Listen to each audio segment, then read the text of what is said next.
So, around 20% of the world population are having the sleep deprivation, यानी नींद उन्हें ठीक से नहीं आ रही है या कम नींद लेते हैं वो, और around 50% of the population are having insomnia. Insomnia मतलब कि जिनको नींद आती ही नहीं है। और specially in this period of lockdown we all are agree कि हम सबको ये फेस करने को मिल रहा है कि हमें या तो नींद ठीक से नहीं आती है, या फिर नींद आ भी रही है तो बहुत कम आती है और एकदम से खुल जाती है, या फिर बहुत ही ज़्यादा नींद आती है। तो आज हम ये एक्सप्लेन करेंगे, मैं आपको ये बताऊंगी कि व्हाट इज इंसोम्निया, सिम्टम्स क्या है उसके, और हम कैसे होम्योपैथी की हेल्प से इसके अगेंस्ट फाइट कर सकते हैं, यानी what are the homeopathic remedies for it, और I can say what is the one homeopathic remedy which is the most efficient and most beneficial in the case of the insomnia. Insomnia is a sleep disorder in which you are having a trouble in falling asleep और staying asleep, यानी कि आपको नींद ही नहीं आ रही है, और अगर नींद आ जाती है तो वो नींद टूट जाती है जल्दी से, आपकी नींद कंटिन्यू नहीं रह पाती है, या अगर आपको नींद आ भी जाती है तो आपकी जो नींद खुलती है उसके बाद दोबारा नींद आना बहुत मुश्किल हो जाता है. इसकी दो कंडीशन हो सकती है, अक्यूट इंसोम्निया या क्रॉनिक इंसोम्निया. अक्यूट मतलब कि ये कुछ वीक्स से कुछ डेज या कुछ डेज से वीक्स तक रहता है, और जो क्रॉनिक इंसोम्निया होता है वो आपको वीक में 3 दिन आप फेस करते हैं, 3 महीने या उससे ज्यादा के लिए, तो उसको हम क्रॉनिक इंसोम्निया कहते हैं. अब अगर मैं टाइप्स ऑफ इंसोम्निया की बात करूं तो वो 2 तरह के हो सकते हैं. प्राइमरी मतलब कि वो इंसोम्निया जो किसी भी दूसरी हेल्थ कंडीशंस के रिलेशन में नहीं आता है, मतलब आपका जो स्लीप प्रॉब्लम है वो किसी और हेल्थ कंडीशन से रिलेटेड नहीं है. सेकेंडरी इंसोम्निया इज जो आपकी दूसरी हेल्थ कंडीशंस की वजह से आपको नींद में दिक्कत आ रही है, जैसे कि नंबर 1 इज आर्थराइटिस. आर्थराइटिक का पेन इतना ज्यादा सीवियर होता है कि लोग सो नहीं पाते हैं, कैंसर की वजह से, कैंसरस पेन्स या कैंसरस जो सिम्टम्स होते हैं उनकी वजह से आप सो नहीं पा रहे हैं. तीसरा, डिप्रेशन की वजह से नहीं सो पा रहे हैं आप, अस्थमा की वजह से नहीं सो पा रहे हैं, या कोई मेडिसिन आप खा रहे हैं किसी चीज की जिसकी वजह से आपकी नींद डिस्टर्ब हो रही है. तो ये होते हैं कुछ सेकेंडरी कॉजेस या जिसकी वजह से आपको सेकेंडरी इंसोम्निया होता है. नाउ वो क्या रिस्क फैक्टर है जिसकी वजह से आप ज्यादा प्रोन हो सकते हैं इंसोम्निया की तरफ. नंबर 1 इज द इलनेस, मतलब आप ऑलरेडी किसी बीमारी से ग्रसित हैं, अगर सफर कर रहे हैं तो आपको चांसेस होते हैं इंसोम्निया होने के. दूसरा इज द मेंटल डिसऑर्डर, यानी कि आपको मानसिक तौर पे कोई बीमारी है, डिप्रेशन है या एंजाइटी डिसऑर्डर या कोई भी और मेंटल डिसऑर्डर है, तो उसकी वजह से भी इंसोम्निया होता है. थर्ड जो कॉज है वो है आपका रिस्क फैक्टर जिसकी मैं बात कर रही हूँ, वर्किंग नाइट शिफ्ट्स और द शिफ्ट्स दैट रोटेट. मतलब कि आप किसी ऐसी कंपनी में काम करते हैं या किसी ऐसी जगह काम करते हैं जहाँ पे night shift, day shift, evening shift, ये सारी शिफ्ट्स चलती रहती हैं, और इसकी वजह से आपकी बॉडी एक पर्टिकुलर टाइम को सिलेक्ट नहीं कर पाती है कि किस समय मुझे सोना है, क्योंकि हमारी बॉडी में एक साइकिल होता है. नेचर ने हमें एक स्लीप साइकिल दिया है, हमारी बॉडी को पता होता है कि कब we have to going a rest and कब we will have to going a walk, right. तो ऐसे अगर आपकी ये सब चीजें डिस्टर्ब हो गई हैं किसी भी नाइट शिफ्ट या रोटेशन की वजह से, तो it could be the one risk factor जिसकी वजह से आपको इंसोम्निया हो सकता है. अब अगर मैं सिम्टम्स की बात करूं तो जैसे कि मैंने आपको बताया, या तो आपको नींद आती ही नहीं है पूरी रात. दूसरा, अगर आपको नींद आ भी जाती है तो नींद टूट जाती है. तीसरा, जब नींद टूट जाती है तो उसके बाद जब दूसरी दोबारा नींद की बारी आती है तो वो दोबारा ठीक से नहीं आती है. चौथा, आप दिन में सोते हैं. ऑफ कोर्स अगर आप रात को नहीं सो पा रहे हैं ठीक से तो आप दिन में सोएंगे. या फिर नेक्स्ट सिम्टम जो 5वां है वो ये है कि क्योंकि आपको नींद नहीं आ रही है तो आप जो बहुत ज्यादा चिड़चिड़े रहते हैं, रेस्टलेस रहते हैं, नेक्स्ट डे टायर्ड फील करते हैं, अच्छा फील नहीं करते हैं, इरिटेटेड फील करते हैं. तो ये सारे कुछ ऐसे सिम्टम्स हैं जो इंसोम्निया की तरफ दर्शाते हैं. These are all the sign and symptoms जिसकी वजह से इंसोम्निया हम सोच सकते हैं कि किसी पेशेंट को है. अब इंसोम्निया हम डायग्नोस कैसे करते हैं. नंबर 1 इज आपका डॉक्टर जो है आपकी कुछ फिजिकल एग्जामिनेशन करेगा. हो सकता है कि वो आपको एक डायरी दे दे और आपको बोले कि आपको जो है अपना स्लीप पैटर्न इसमें नोट करना है, कि मतलब आपको स्लीप कब आई कि नहीं आई, रात में कितनी बार टूटी, फिर दोबारा जो है कब आई, या आपका जो स्लीप पार्टनर है उससे भी पूछ सकता है कि क्या इसको रात को जब नींद टूटी थी तो दोबारा ठीक से आई थी या नहीं. तो मतलब कि बेसिकली आपको एक पैटर्न जो है वो अपना डायरी में नोट करना है और कुछ वीक्स का, और वो डॉक्टर को आके दिखाना है. इसके अलावा स्लीप सेंटर्स पे कुछ टेस्ट भी होते हैं टू डायग्नोस की whether the patient having the problem of insomnia और नॉट. तो इसके बारे में कि आपको है या नहीं वो एक डॉक्टर बताएगा। तो इफ़ यू वांट तो आप जाके डॉक्टर से ये सारी इन्वेस्टिगेशंस जो है अपना एग्जामिनेशन वो करा सकते हैं। Now if I am talking about the homeopathic medicine, if you are diagnosed with insomnia or having some sleep deprivation problems, तो वो कौन सी एक बेहतरीन होम्योपैथिक मेडिसिन है जिसकी वजह से आपको नींद आएगी, और ना केवल नींद आएगी, बहुत अच्छी नींद आएगी और आपको उसकी आदत भी नहीं पड़ेगी। हम सबको पता है कि जो भी स्लीप की मेडिसिन होती है, यानी कि नींद आने की जो मेडिसिन होती हैं, उसकी आदत एक टाइम के बाद लग जाती है। लेकिन ये जो मैं मेडिसिन बताऊंगी इसकी आपको आदत नहीं लगेगी। पहली बात, ये आपकी बॉडी में कोई हार्म नहीं करेगा। दूसरी बात, आप इसके ऊपर टोटली डिपेंड नहीं होंगे। तीसरी बात, मतलब कि जब आपका स्लीप साइकिल कंटिन्यू हो जाएगा ठीक से और ठीक से चलेगा जब आपका स्लीप साइकिल, तो आप ये मेडिसिन छोड़ देंगे तो भी आपको इसकी लत नहीं लगेगी। अगर मैं एक साफ भाषा में कहूँ, आप इस पे डिपेंडेंट नहीं होंगे। ओके, तो मैं जिस दवाई की बात कर रही थी होम्योपैथिक, उसका नाम है पैसीफ्लोरा, राइट।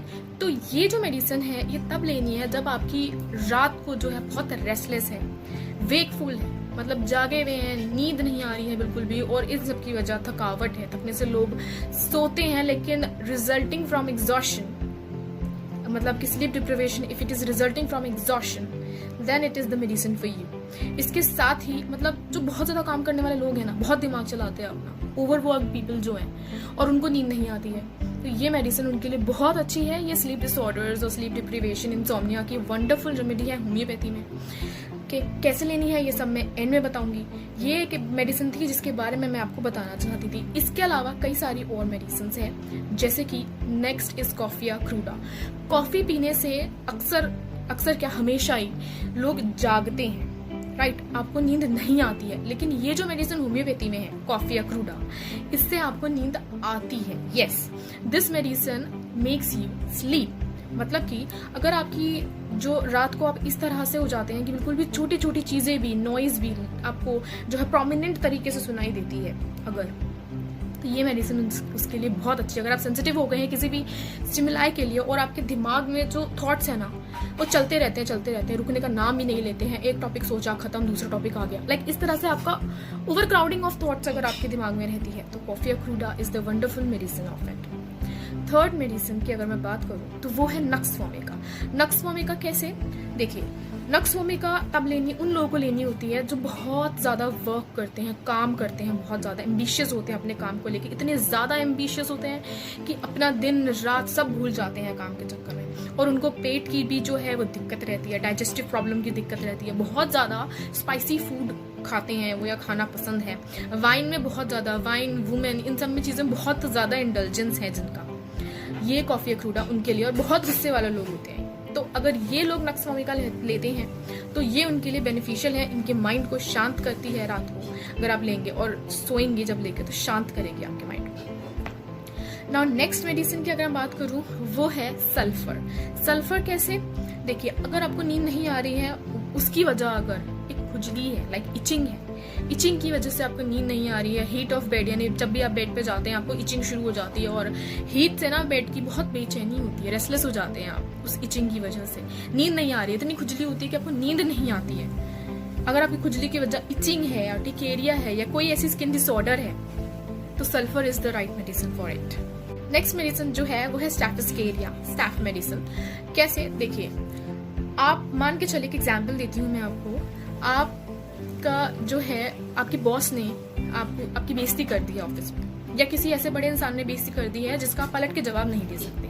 अब उसकी वजह से अगर आप पूरी रात सोचे जा रहे हैं, मतलब आपने गुस्सा दबाया है कहीं पे जो आप नहीं बोल पाया, बोलना चाहते थे, और उसकी वजह से रात भर सोच रहे हैं, आपका सर में दर्द हो गया, नींद नहीं आ रही उस वजह से, तो this medicine is for you.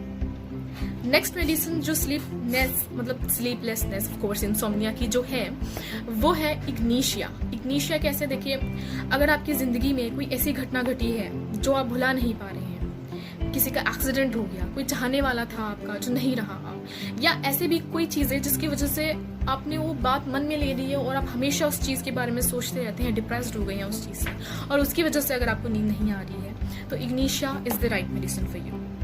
Okay, तो ये सारी मेडिसिन एक्सेप्ट वन, पैसीफ्लोरा को छोड़ के ये सारी मेडिसिन किस डोज में लेनी है, कैसे लेनी है, एक अच्छा होम्योपैथी मतलब होम्योपैथिक फिजिशियन, होम्योपैथिक डॉक्टर ही आपको बता सकता है हाउ टू टेक इट। क्योंकि होम्योपैथी में जो पोटेंसीज होती है, डोज होती है, वो डिपेंड करती है कि आपकी कंडीशन क्या है। तो about the doses and potency case to case different करता है। हो सकता है कि आपके लिए 30 पोटेंसी बेटर हो, लेकिन किसी दूसरे इंसान के लिए 200 बेटर हो, किसी के लिए 1 mg बेटर हो। तो डोजेस जो हैं वो डिपेंड करती है केस टू केस। लेकिन जो पैसीफ्लोरा जो मेडिसिन के बारे में मैंने आपको बताया था वो कैसे लेनी है वो मैं आपको बता देती हूँ। वो किसी भी एज का इंसान जो है वो और किसी भी कंडीशन का इंसान ले सकता है, एक्सेप्ट द बच्चे जो इन्फेंट्स छोटे बच्चे होते हैं। ऑफ कोर्स उनकी डोज थोड़ी अलग रहती है। तो जो नॉर्मल एडल्ट पीपल जो होते हैं उनकी डोज अगर मैं आपको बताऊं, हाफ कप ऑफ वाटर में, ज्यादातर मैं डोज जो आपको बताती थी वो 15 ड्रॉप्स 10 ड्रॉप्स ऐसे बताती थी। लेकिन नहीं, ये वाली जो स्लीपलेसनेस की मेडिसिन जो है ये आधे कप पानी में आपको लेनी है। आपको 30 बूंद लेनी है, 30 ड्रॉप्स। तो 30 ड्रॉप्स आप जो है ये ले सकते हैं, कोई नुकसान नहीं करती है ये मेडिसिन। तो 30 ड्रॉप्स आपको हाफ कप वाटर में लेनी है और with in half an hour और 45 मिनट्स, और कुछ लोगों को जल्दी भी नींद आ जाती है। I my self tested this medicine on me और इतनी वंडरफुल नींद आती है ना इससे। आप थोड़ी ही देर में जो है आपको लगता है कि आपकी आंखें हैवी हो रही हैं और अपने आप अगर आप फोन भी चला रहे हैं ना तो वो फोन छोड़ के आप सो जाएंगे। और द बेस्ट पार्ट, जब आप सुबह नेक्स्ट डे उठते हैं तो you feel so refreshed. Next day आपको इतना रिफ्रेश्ड फील होता है ना दैट यू नेवर इमेजिन्ड कि एक नींद की दवा लेके इतना रिफ्रेश नेक्स्ट डे हो सकता है। क्योंकि यूजुअली जो होता है ना, नींद की दवा अपना इफेक्ट नेक्स्ट डे तक भी कंटिन्यू करती है और हमें थोड़ा सा ड्राउजी स्लीप की तरफ रखती है। हम थोड़ा सा स्लीपी सा फील करते हैं। लेकिन इस मेडिसिन से ऐसा कुछ नहीं होगा। You take 30 drops in half cup of water, लेके सो जाइए। लेकिन ऑफ कोर्स देखिए, अगर कोई भी नींद की दवा खाने के बाद आप किसी से बात करने लगे, अपना दिमाग चलाने लगे या आपने फोन यूज किया तो वो सारी नींद की दवा ना खराब हो जाती है, चाहे वो किसी भी पैथी की हो। तो अब नींद की दवा खाने का मतलब है कि खाइए और जाइए अपने बेड पे सो जाइए, दैट्स इट। तो आप अपना फोन साइड में रखें, सोएं, कुछ ज्यादा सोचे ना, किसी से बात ना करें। तो with in half an hour you will feel sleepy और अपना फोन साइड में रख के सो जाए। सो ये वो वंडरफुल मेडिसिन थी। कैसे लेनी है मैंने आपको बता दी है। Thank you so much for the watching video. किसी कोई डाउट हो आप मुझे कमेंट करके पूछ सकते हैं। I surely reply for it. Thank you for the watching. Like, share and subscribe my channel if you like this video, then share it to others जिनको भी इंसोम्निया की प्रॉब्लम है। Thank you.